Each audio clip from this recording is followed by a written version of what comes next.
मैं नूरी खान मुस्लिम एक्सप्रेस के इस पेज से आपके बीच मुखातिब हो रही हूँ। मेरे भाइयों और साथियों,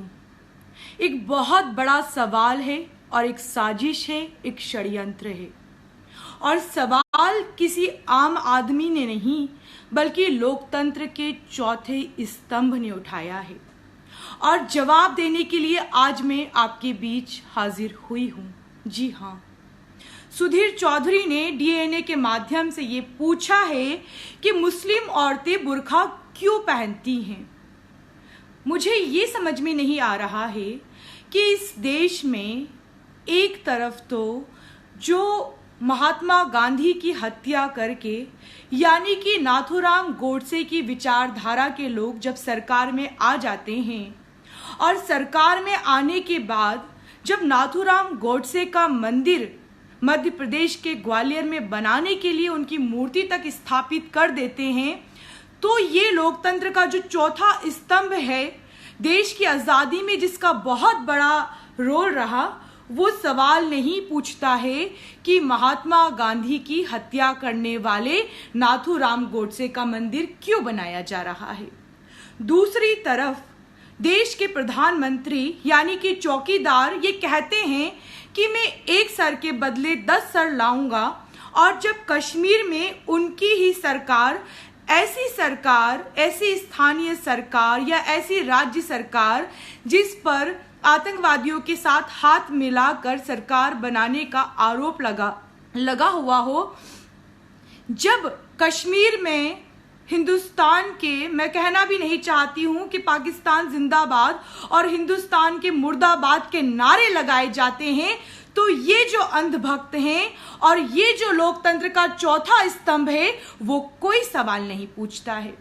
उसके बाद मुझे ये समझ में नहीं आता है कि पहले इस देश में ट्रिपल तलाक का मुद्दा उठाया जाता है, लेकिन लोकतंत्र का चौथा स्तंभ ये सवाल नहीं पूछता है कि बगैर तलाक के देश का प्रधानमंत्री अपनी बीबी को कैसे छोड़ सकता है। उसके बाद मुझे ये भी समझ में नहीं आता है कि राजस्थान की हाई कोर्ट पर जब भगवा झंडा लहराया जाता है, तो इस देश के कानून से बड़ा जब कोई खुद को समझने लगता है, तो इस देश के लोकतंत्र का चौथा स्तंभ जो है वो खामोश क्यों रहता है। उसके बाद मुझे ये समझ में नहीं आता है कि कठुआ में जब एक नाबालिग बच्ची के साथ ज्यादती की जाती है, नाम लेकर जब हमारी रूह तक कांप जाती है, तो ये जो बेटी को बचाओ और बेटी को पढ़ाओ करने वाले नेता हैं, ये तिरंगा यात्रा कश्मीर में निकालकर उन आरोपियों को और बलात्कारियों को बचाने की कोशिश करते हैं। तो एक तरफ तो भारतीय जनता पार्टी की सरकार बेटी बचाओ नहीं बल्कि बलात्कारियों को बचाओ में डूबी और उनका पक्ष लेती नजर आती है। दूसरी तरफ सुधीर चौधरी ने कैराना चुनाव को भारतीय जनता पार्टी और इस देश के प्रधानमंत्री के इशारों पर सांप्रदायिकता का जहर घोलने के लिए, जब इन्हें लगा कि हम कैराना हारने वाले हैं, तो मुझे शर्म महसूस होती है कि ये सवाल पूछ लिया कि कैराना की औरतें जिस तरह के बुरखे में नजर आ रही है, वो बुरखा अफगानिस्तान से निकलकर पाकिस्तान होते हुए हिंदुस्तान आया है। अंधभक्तों, हिंदुस्तान में अगर कुछ आया है तो वहां की शक्कर आई है, चीनी आई है। आपके प्रधानमंत्री पाकिस्तान से जब शक्कर लेकर आते हैं तो आप कोई सवाल नहीं पूछते हैं, लेकिन कैराना की औरतें अगर अपनी आबरू, अपने जिस्म को ढकना चाहती हैं और अदब के साथ जब बाहर निकलती हैं, तो आपकी आंखों में उनका बुर्खा खटक जाता है। और देश का मुद्दा, एक तरफ तो महंगाई की मार और दूसरी तरफ पेट्रोल और डीजल की कीमतें, लेकिन उस पर आपकी नजरें नहीं जाती हैं। आपकी नजरें उस नंगेपन पर नहीं जाती हैं। आपकी नजरों ने कभी भी ये सवाल क्यों नहीं पूछा कि औरतों को भौतिकवाद की वस्तु क्यों बना दिया गया है। सुधीर चौधरी, आपने कभी ये क्यों नहीं पूछा कि औरतें और बेटियां इस देश की कम कपड़े पहनकर क्यों घूम रही हैं? लेकिन अगर कोई आबरू में, इज्जत में रहना चाहता है तो आपने उस बुरखे को अफगानिस्तानी बुरखा बना दिया। अगर इस देश में कोई बाहर हाथ मिलाने वाला है या कोई सोच रखता है तो मुझे ये समझ में नहीं आता है कि सवाल ये क्यों नहीं हो रहा है कि नरेंद्र मोदी मस्जिद में क्यों गए, क्यों जाकर उन्होंने रोजदारों को बधाई दी। अगर एक हिंदू नेता यानी कि राहुल गांधी हिंदू होने के नाते मंदिर में जाते हैं तो अंधभक्त सवाल उठाते हैं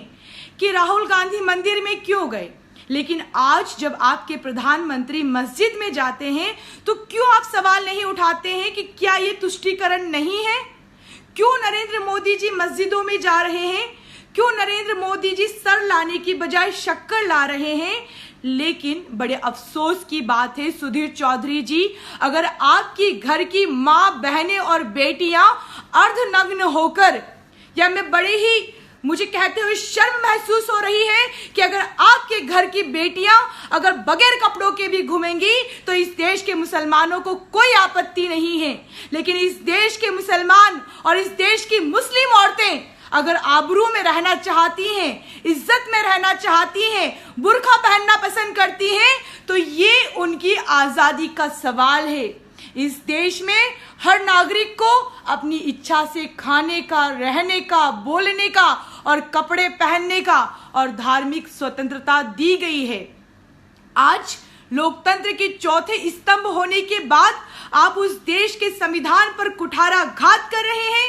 उस देश के संविधान की उस परिभाषा को चैलेंज कर रहे हैं कि औरतें बुर्का क्यों पहन रही हैं। सवाल ये नहीं होना चाहिए सुधीर चौधरी जी कि औरतें बुर्का क्यों पहन रही हैं। सवाल ये होना चाहिए कि आप किसके इशारों पर मुस्लिम औरतों की आबरू पर उंगली उठाना चाह रहे हो। सवाल ये होना चाहिए कि इस देश का जो संविधान ने हमें अधिकार दिया है उस अधिकार के खिलाफ बोलने का हक आपको किसने दिया है।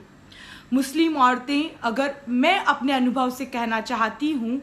कि हम अगर बुर्का पहनते हैं तो वो हमारी आज़ादी का प्रश्न है। अगर हम अपनी आज़ादी को अपने पहनावे से दिखाना चाहते हैं, और सिर्फ मुस्लिम औरतें नहीं बल्कि हिंदुस्तान में ऐसे कई सारे धर्म और संस्कृतियां हैं जहां पर पर्दा किया जाता है, जहां पर घूंघट किया जाता है, तो जो आपकी उंगलियां हैं क्या उन धर्मों पर भी उठेंगी, या सिर्फ मुस्लिम धर्म पर बोलना आपने अपना धर्म बना लिया है? इस देश में जिस तरीके से आरएसएस आतंकवाद फैला रहा है, जिस तरीके से निहत्थे, कमजोर, गरीब, मजलूम, अकेले आदमी को आप इकट्ठे होकर गोरक्षा के नाम पर मारते हो, लेकिन मुझे ये समझ में नहीं आता कि आप नरेंद्र मोदी से जो बीफ एक्सपोर्ट की कंपनियां हैं जिन्होंने नंबर 1 पर पहुंच गई हैं, उन कंपनियों